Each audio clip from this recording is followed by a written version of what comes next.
据日本共同社报道，日本政府周二在内阁会议上通过经济财政运营及改革基本方针及古泰方针修正案。在首相岸田文雄上任后的首份古泰方针修正案中，不仅提出5年内从根本上提升日本的所谓防卫力，还首次将涉及台湾的内容加入其中。实际上，近段时间日本政府及政客频繁炒作涉台议题，如此大打台湾牌，究竟意欲何为？一起来看看报道。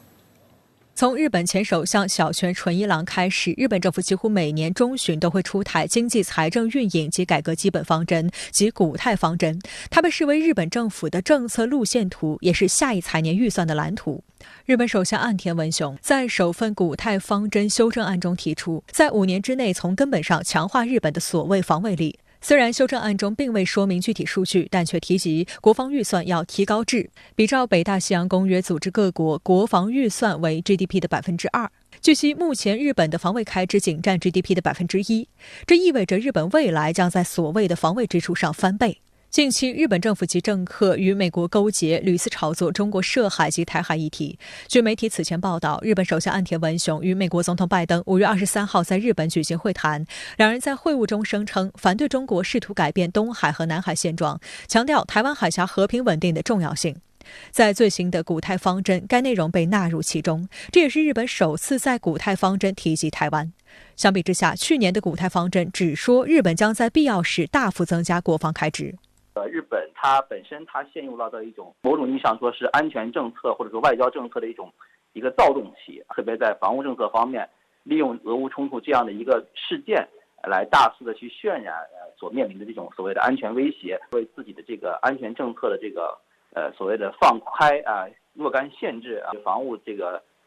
财政资源的这样的一个扩大呢，提供合法性的依据。周二，中共中央政治局委员、中央外事工作委员会办公室主任杨洁篪同日本国家安全保障局长秋叶刚男通电话时明确指出，当前中日关系新老问题交织凸显，困难和挑战不容忽视。双方要把握正确方向，坚持合作共赢，着眼长远大局，增进安全互信，共同努力将一个稳定、健康、强韧的中日关系带入下一个50年，共同维护地区和平与繁荣。中国社会科学院日本研究所综合战略研究室副主任卢浩分析，中日关系新老问题一方面是指日本在历史问题上频频挑衅中国，例如借钓鱼岛问题对外界渲染所谓中国威胁论；另一方面也包括日本近期涉台议题上屡番炒作、不断踩线的新问题。中日关系本身它是非常复杂的，日本在台湾问题上的这种明显它有一个附和甚至是主动的去这种响应美国的这样的一个行动，包括在台湾问题上它有一些越线性的举动，可以看出这个日本在台湾问题上它的这种政策实际上是已经触及了过去未曾触及的这样的一个禁区，围绕这些新的问题，可以说增加了中日关系它的一个复杂性。日本近期对台小动作不断，此前日媒爆料称，日本政府计划今年夏季向日本对台事务窗口机关日本台湾交流协会台北事务所派遣1名防卫省官员。在日本鼓吹台湾有事的背景下，该任命是为强化在安全保障领域的情报搜集工作。另据共同社报道，日本防卫省已决定正式成立统一指挥陆海空自卫队行动的统合司令官，目前正积极研究组织形态、设置场所等问题。据悉，此举旨在应对包括中国不断强化的海洋行动，以及对所谓台湾有事的担忧等新安保领域，以提高应变能力。日本政客也频繁炒作涉台议题。近日，日本前首相安倍晋三在一个论坛上再次渲染台湾有事的可能性。他妄称拉紧日美、日美台、日美印澳的纽带，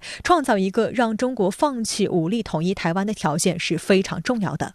与此同时，日本也积极参与印太事务，还与北约方面互动密切。据日本 NHK 电视台报道，北约军事委员会主席罗布鲍尔于周二开始对日本进行访问。据悉，鲍尔此次访日旨在与日本探讨如何加强合作。在此之前，首相岸田文雄计划出席月底举行的北约领导人峰会，而本月日本防卫省称将派遣出云号为首的舰队前往印度太平洋地区执行巡航任务，并参与以美国为首的多国联合军演。有分析指，日本已成为美国在印太地区的重要追随者。日本之所以在台湾问题上这么肆无忌惮，一个很重要的原因是美日关系处于蜜月期。日本看准了美国想要推动遏制中国的所谓印太战略是离不开日本的，因此也想借此机会通过充当美国的帮手马前卒来换取日本在美日同盟中更为平等的地位，获取更大的国际影响力。但分析指出，日本在亦步亦趋推行军事政策过程中，势必给地区安全稳定带来威胁与挑战。中方一直是持有这样的一个对日方或者说对所有的周边国家这个友好合作这个共同发展包括共同推进区域协调的这样的一个立场。那么在这种情况之下，我觉得日本还是要去认清大势这个是一个非常重要的问题。